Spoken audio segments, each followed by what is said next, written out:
वह याद जो महाराज जी ने दिलाई, ऐसी कई यादें इस तीर्थ क्षेत्र के साथ में, बड़े बाबा और छोटे बाबा के साथ में जुड़ी हुई हैं। कहा जाए तो हमारा जीवन की जो शुरुआत है सच्चे मायने में, वो इसी कुंडलपुर सिद्ध क्षेत्र से ही हुई थी। बात उस समय की है जब आचार्य महाराज यहाँ पर चातुर्मास कर रहे थे। 95 का वह चातुर्मास था। हमने पहले कभी भी आचार्य महाराज का कभी दर्शन नहीं किया था, और हम एक ऐसे दूर इलाके के बंदे थे जहाँ पर गुरु महाराज का शायद कभी बहुत रहना नहीं हुआ और कभी कोई पदार्पण नहीं हुआ। और अगर कहें कि हम शहर और गांव की बात तो छोड़ दें, अगर हम उस प्रदेश की बात करें जिस प्रदेश में हम जन्मे हैं या शरीर जन्मा है, तो उस प्रदेश में आचार्य महाराज सिर्फ एक बार आए, और उस प्रदेश में उनका पहला चतुर्मास 75 का उस प्रदेश में हुआ, फिरोजाबाद में। आप समझ गए होंगे हम किस प्रदेश की बात कर रहे हैं। संयोग की बात है कि इस देह का जन्म भी उसी समय का 75 का है जब आचार्य महाराज ने पहला चतुर्मास उस प्रदेश में किया था, और इस देह का जन्म वहीं आसपास एक भोगांव है वहां पर हुआ था। आप सोच सकते हो कि हम उस समय पर क्या थे। आचार्य महाराज उस समय पर चातुर्मास करके गए। शायद मैं ये मानता हूं कि उनके उस चातुर्मास की बरगड़ाओं का ये प्रभाव होगा कि हमने कभी आचार्य महाराज का दर्शन नहीं किया, केवल उनके चर्चे सुनते थे, बातें सुनने में आती थीं। आप जानते हैं वह उत्तर प्रदेश फिरोजाबाद के आसपास का एक ऐसा स्थान है जहां पास में ही सिरसागंज भी है, और वहां पर पढ़ाई लिखाई का सारा कार्य वहीं हुआ। आसपास का इलाका इटावा भिंड का इलाका कहलाता है, एक चंबल का इलाका कहलाता है। वहां पर कभी कोई साधु संतों का ज्यादा आवागमन नहीं होता, और ऐसी स्थिति में जहां पर किसी भी तरह का धर्म का कोई वातावरण नहीं हो, वहां अचानक से मन में एक भाव उत्पन्न होना कि मैं जिनकी चर्चा सुनता रहता हूं, मैं उनका कभी दर्शन कर पाऊं कि नहीं कर पाऊं, ऐसा मन में भाव आ जाना। और वह भाव आने के बाद में मन में विचार आना कि जिनके बारे में मैं सुनता हूं, और क्या सुनता हूं, उस समय की बात बता रहा हूं, लोग आपस में चर्चा किया करते थे। अगर कहीं वर्तमान में तीर्थंकर जैसी चर्या को कहीं देखना है, तीर्थंकर स्वरूप का दर्शन करना है, तो बुंदेलखंड चले जाओ, वहां पर आचार्य विद्यासागर महाराज विराजमान। ऐसा सुना करता था। वो शब्द आज भी याद आते हैं। केवल उन शब्दों को सुनकर के मन में इतना श्रद्धा का भाव उत्पन्न हुआ कि शायद हम भी कभी ऐसे गुरु महाराज के दर्शन कर पाए। लेकिन दर्शन करने के लिए बहुत कुछ और भी निमित्त आवश्यक होते हैं। ये तो उस बच्चे के मन के भाव हैं जो कभी 11वीं 12वीं में पढ़ रहा होगा, और उसके मन में उस समय पर ये भाव आ रहे थे। कुछ वर्ष के बाद में फिर एक भाव आया, और अचानक से एक दिन मुझे एक स्वप्न दिखाई दिया, और उस स्वप्न में हमने 2 आचार्यों को बड़ा हंसते हुए खिलखिलाते हुए देखा। आज भी वह हंसी मेरे दिमाग में घूमती है, मेरे मस्तिष्क के चारों ओर वह हंसी आज भी झूमती है। और उसमें आचार्य महाराज बड़ी प्रसन्न मुद्रा में थे, हंस रहे थे। एक आचार्य थे, उनको मैं जानता था, उनके संपर्क में भी थोड़ा थोड़ा सा आने लगा था। लेकिन दूसरे आचार्य के बारे में जब मैंने सुना कि ये आचार्य महाराज कौन हो सकते हैं, तो उस समय पर आपको बता रहा हूं कि उस मंदिर में या उस आसपास कहीं पर गुरु महाराज की फोटो तक भी नहीं थी। यानी मैंने कभी गुरु महाराज का कभी फोटो भी नहीं देखा था। और सबसे पहली बार अगर हमें गुरु महाराज ने दर्शन दिए तो वह स्वप्न में दर्शन दिया। जब वह दर्शन हो गया तो मेरा एक मित्र था, धार्मिक था, जिनका नाम सुकौशल था, जो आज आचार्य महाराज के संग में मुनिश्री अभिनंदन सागर के नाम से जाने जाते हैं।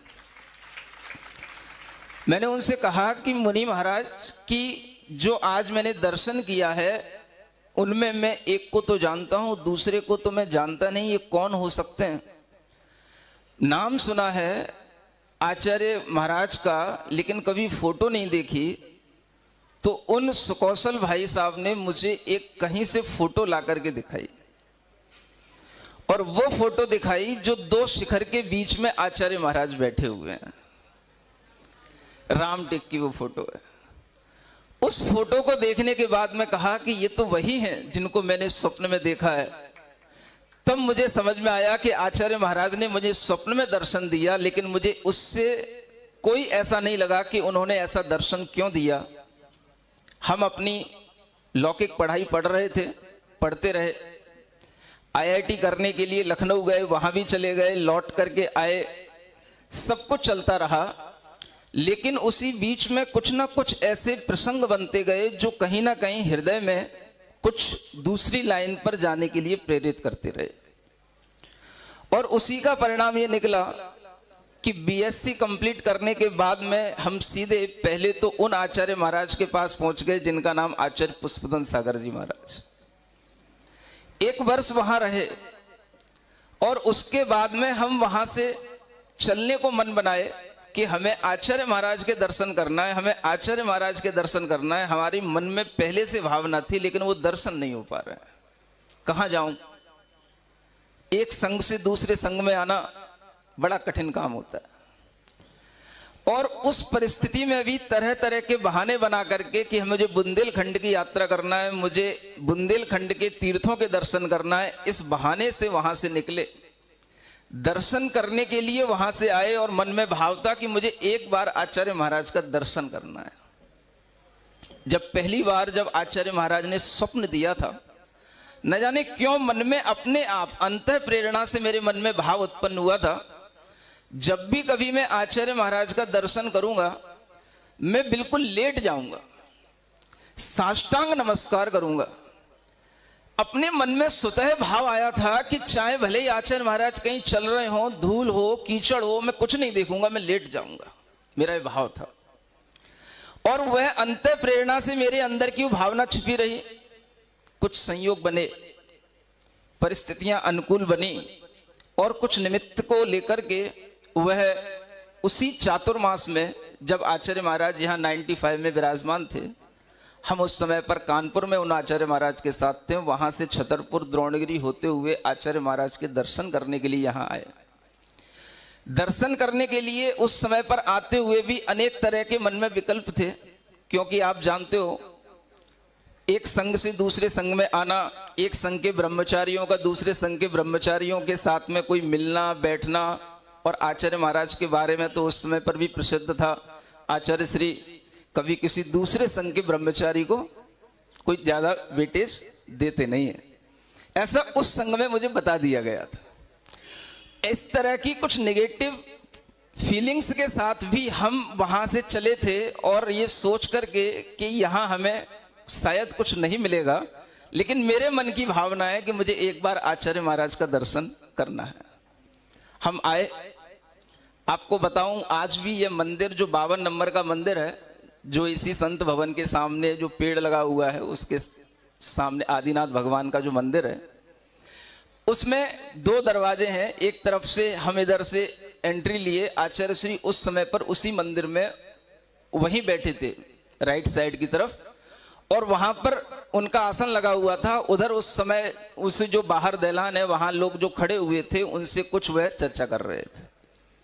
हमने एंट्री ली और सीधे जो मन में भाव था कि जब पहली बार आचार्य महाराज का दर्शन करूंगा साष्टांग नमस्कार करूंगा। उससे पहले मैंने कुछ और भी सुन रखा था। आचार्य श्री के संघ के जो ब्रह्मचारी होते हैं वो बड़े ही नियम और चर्या के पालन करने वाले होते हैं, बड़े स्ट्रिक्ट होते हैं।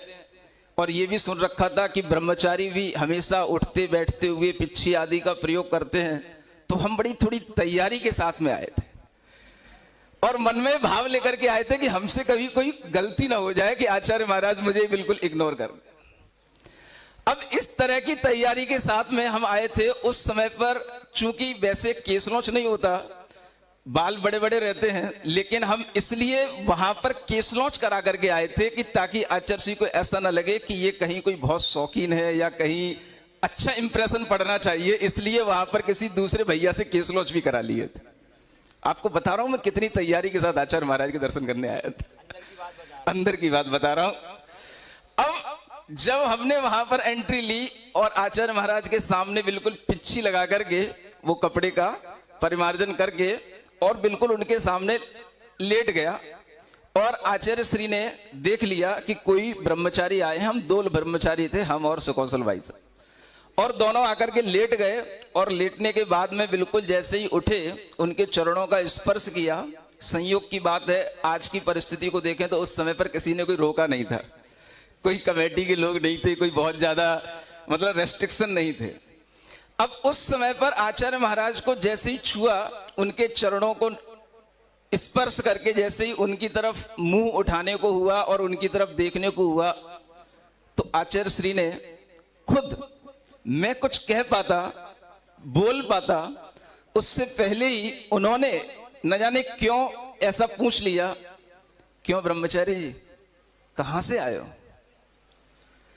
जैसे ही उन्होंने इतना पूछा, मेरे मन के अंदर जितने भी कुछ नेगेटिव थॉट्स चल रहे थे यहाँ के वातावरण को लेकर के और आचार्य महाराज को लेकर के, वो सब एकदम से धुल गए और मन ऐसा ग्लैड हो गया, बाग हो गया कि जैसे मुझे मालूम दुनिया की जन्नत मिल गई हो। उस समय पर आचार्य महाराज के इतने से वचन सुनने के बाद में मन इतना प्रसन्न हो गया, इतनी विशुद्धि बढ़ गई। आचार्य महाराज के पास बैठा और उसके बाद फिर आचार्य श्री को नमस्कार प्रणाम नमोस्तु करने के बाद में थोड़ी सी चर्चा उन्होंने भी शुरू कर दी और कुछ हमने भी बोलना शुरू कर दिया। और पहली, एक तरह से कहे पहले दर्शन में आचार्य श्री ने सारा परिचय पूछ लिया। जब उन्होंने परिचय पूछ लिया तो थोड़ा सा मन में लगा कि आचार्य महाराज कहीं ना कहीं थोड़ा सा कुछ रेस्पॉन्स दे रहे हैं और कुछ अच्छा हो सकता है। उस समय की मैं आपको अपने अंदर की फीलिंग बता रहा हूं। ये संत भवन बना हुआ नहीं था, ना पुराना बना था ना ये नया बना था। यहां सिर्फ जंगल था, पीछे एक दीवार थी। आचार्य श्री इधर शुद्धि करने के लिए आते थे और उस समय पर जब भी घंटी बजती थी, ये सभी मुनि महाराज उस समय पर मंदिरों में रहा करते थे और उतर करके आ जाते थे। हमने देखा पहली बार समय सागर जी महाराज थे, योग सागर जी महाराज, पावन सागर जी महाराज, पवित्र सागर जी महाराज, समाधि सागर जी महाराज, एक से एक अच्छे अच्छे महाराज लगते थे, देखने में भी अच्छे डीलडॉल लगते थे और सबकी अच्छी मतलब काया देख करके और उनके शरीर का तप तेज देख करके ऐसा लगता था कि वास्तव में जब मुनि महाराज आ रहे हैं, चारों तरफ का वातावरण कितना शांत है, कोई कोलाहल नहीं है और आचार्य महाराज के एक संकेत पर सब उनके समक्ष आकर के बैठ जाते हैं। ऐसा जैसे कि चौथे काल का हम जैसे दर्शन कभी करते हो, ऐसा दर्शन का भाव उस समय पर उत्पन्न हुआ कि हम चौथे काल का ये मुनि संग देख रहे हैं। और वह सब देखने के बाद मन में अपने आप एक विचार आ गया, जीवन में अगर कभी कुछ इस मार्ग पर अब आगे बढ़ूंगा तो केवल और केवल आचार्य महाराज को गुरु बनाकर के ही बढ़ूंगा, नहीं तो निगुरा रह जाऊंगा। लेकिन अब गुरु महाराज को छोड़ के नहीं जाऊंगा। निगुरा समझते हो? बिना गुरु के रह जाऊंगा, लेकिन अब गुरु के बिना और किसी को गुरु नहीं बनाऊंगा। और ये बात मन के अंदर अंतः प्रेरणा से आई और उस बात को लेकर के मन में भाव आया, हम इन्हीं के हो गए। कुछ ऐसे भाव जो अपने आप आ जाते हैं और वह कभी ना कभी अगर भीतर से मन के हृदय से निकलते हैं, अंतर गूंज से निकलते हैं, तो वही कोई ना कोई, आप चाहे उनको भजन कह लो, चाहे उन्हें आप भक्ति के स्वर कह लो, कुछ भी कह लो, वह भाव निकल आते हैं। और वह भाव बहुत दिनों के बाद में बने। इस कुंडलपुर में आचार्य महाराज की आज भी हमें तरह तरह की स्मृतियां यहाँ की वादियों में, यहाँ की फिजाओं में आज भी घूमती रहती हैं। ये वह क्षेत्र है जहां पर हमने आचार्य महाराज को इतना जम के खिलखिलाते हुए, हंसते हुए देखा है उनके समक्ष। अगर हमें उस समय पर इन मुनि महाराजों को भी स्मरण हो तो एक ऐसा प्रसंग बना था जब आचार्य महाराज ऊपर से उतरते हुए आ रहे थे। अब तो पुरानी सीढ़ी ही टूट गई। उन सीढ़ियों से उतरते हुए आ रहे थे, क्रेन लगी हुई थी, और आचार्य महाराज जब वहां से उतरते हुए आ रहे तो क्रेन खराब हो गई थी और रास्ते में चलते हुए नीचे हम लोग साथ में थे, हम बिल्कुल बगल में चल रहे थे। आचार्य श्री कहते हैं, देखो बड़ी बड़ी क्रेनें भी खराब हो जाती हैं, हर चीज का एक टाइम होता है, उसका भी रिटायरमेंट हो जाता है। हमारा कितना समय हो गया है, हम अभी इतनी सर्विस दे रहे हैं, ये सर्विस भी कभी छूट जाएगी, इसका भी कभी रिटायरमेंट का टाइम आएगा। और इस तरीके की कुछ चर्चा करते हुए वो नीचे उतर रहे हैं। उस समय पर बड़े विनोद भाव के साथ में आचार्य महाराज के साथ में था। अब ये बात बता रहा हूं मुनि बनने के बाद की, समझ आ रहा है, बहुत बीच में डिफरेंस हो गया। अब उस समय की बात बता रहा हूं कि जब आचार्य महाराज उतर रहे हैं, हम मुनि महाराज हैं और उनके साथ में चल रहे हैं। हमने भी प्रसंग बस, विनोद बस आचार्य महाराज से बहुत सहजता में हम भी बात कर लेते थे। वो सैद्धांतिक बात भी करते थे तो भी कर लेते थे, और कभी इस तरीके की बात करते थे तो उसको भी अच्छे से कर लेते थे। आचार्य श्री कहते हैं, अब ये सर्विस कब तक चलेगी, शरीर बूढ़ा हो रहा है। हमने उस समय पर एक आचार्य श्री को बहुत अच्छा प्रसंग सुनाया। मैंने कहा, आचार्य श्री, मैंने पहले कभी एक एडवर्टाइज देखा था, और वो एडवर्टाइज में क्या होता है कि एक बहुत 60 साल का एक व्यक्ति होता है और वह 3 मंजिला ऊपर चढ़ने को होता है, और दूसरी तरफ से एक जवान व्यक्ति होता है, वो भी ऊपर चढ़ने को होता है।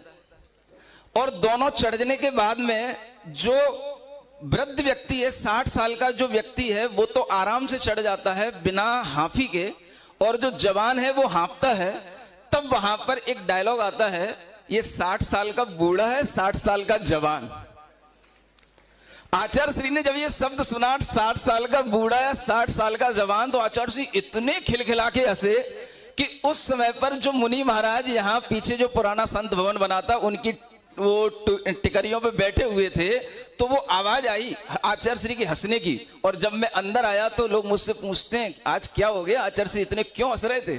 तो मैंने सुना ये प्रसंग हो गया था। मैंने कहा, आचार्य श्री 60 साल के जवान है। तो आचार्य श्री को सुनकर के बड़े प्रसन्नता हुई।